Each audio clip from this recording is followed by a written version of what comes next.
primeiro caso, eu fiz isso de uma maneira muito didática e eu procurei mostrar para o clínico como que a gente vai fazer esse trabalho. Então, eu procurei fazer isso em um modelo, tá certo? Filmando toda essa aplicação e todo o processo de confecção em um único incremento. Então, eu vou preencher toda a cavidade, que tem 4 milímetros, tá certo? Eu vou preenchê-la todinha com a resina, tá? E depois, a partir daí, vou esculpi-la, fazendo com que eu devolva toda a anatomia presente na estrutura dental. Então, eu procurei me certificar de que o vídeo seria a melhor maneira para a gente poder visualizar isso.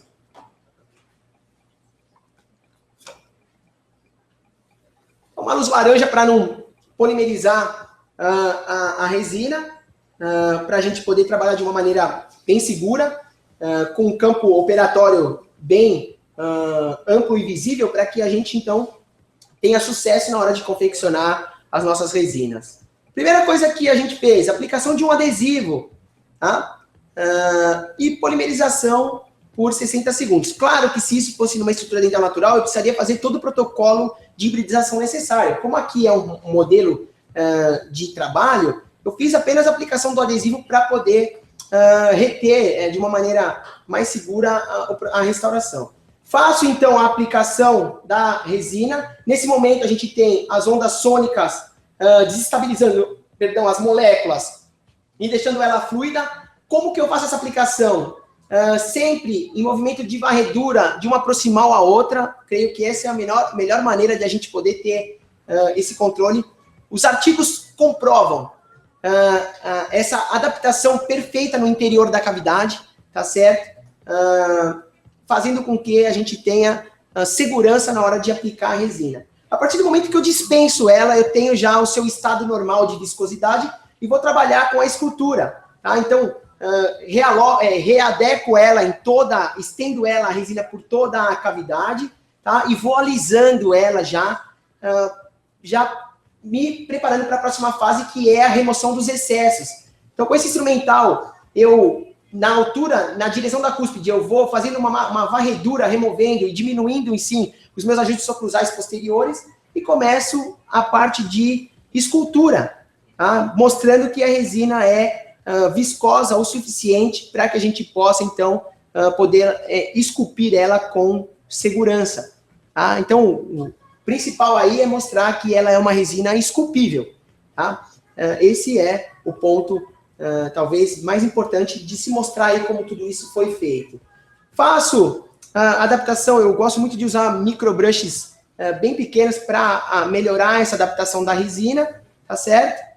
Onde eu conseguir unir muito, eu vou readequar os meus sulcos e vou passar o pincel no interior dos sulcos, o pincel seco no interior dos sulcos, para tirar aquela resina cortada que ficou lá dentro.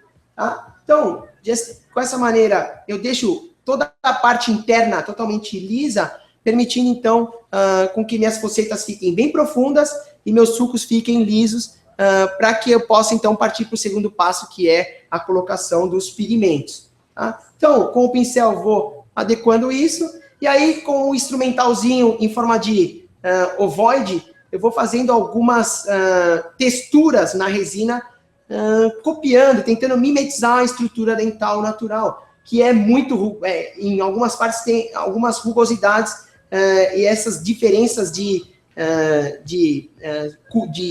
trabalhos de profundidade faz com que você tenha um caso mais próximo do natural.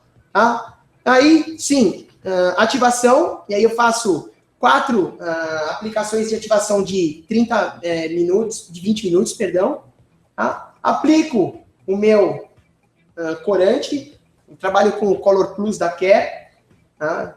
E faço, então, vou removendo os excessos para que não fique de uma maneira muito exagerada, e aí a gente vai chegando muito próximo de uma estrutura mais próximo do natural. Então vocês percebam que, claro, a cor é um pouco diferente por conta dessa translucidez. Tá? Quanto mais profundo e mais translúcido, mais diferente vai se comportar a cor no resultado final. E aí a gente tem já com a parte de acabamento e polimento como ficou o nosso resultado.